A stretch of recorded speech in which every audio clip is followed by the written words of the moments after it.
搁再来看啊，美国总统川普宣布全球对顶关税政策，包括对所有的进口产品拢要扣10%的税金。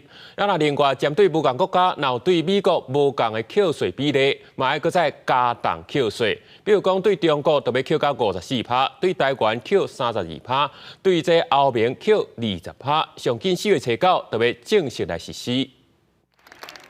美国总统川普伫美国7日收办了后，伫白宫玫瑰园宣布，要签署行政命令，对无共国家扣无共税率的对顶关税。其中，美国要对所有进口商品扣10%的全面关税；对其他互人认为伫贸易活动中表现无好的国家，要扣更较悬的税率。川普宣告美国的黄金时代来啊，今仔日就是美国的解放日。 The friend is worse than the foe in terms of trade.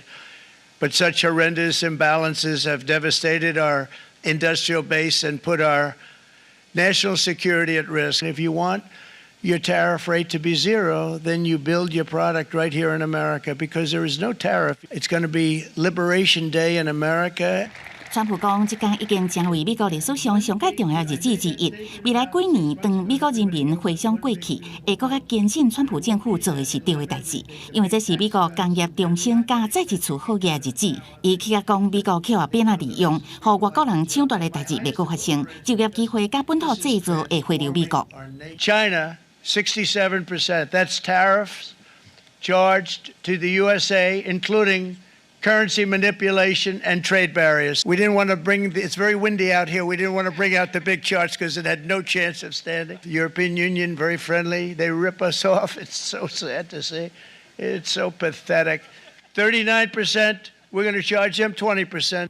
川普讲，新关税政策是美国新经济独立的宣言，其中全面关税伫美当初5透早0点有效，嘛检出差不多60个对美国逆差上大的国家征收正悬的特定关税，像讲对中国扣30%的对顶关税，国家现有的20%关税基础，搁加起来，安尼对中国的实际关税是54%。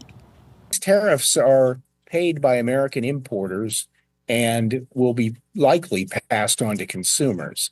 The president says that this is going to attract a massive boom of investment into the United States, billions of investment in the United States, and lots of factory jobs. Economists are very skeptical. 迄天美国股市收盘4大指数小可起，不过川普是伫盘后宣布关税计划，所以收盘指数无法度完全反映政策的冲击。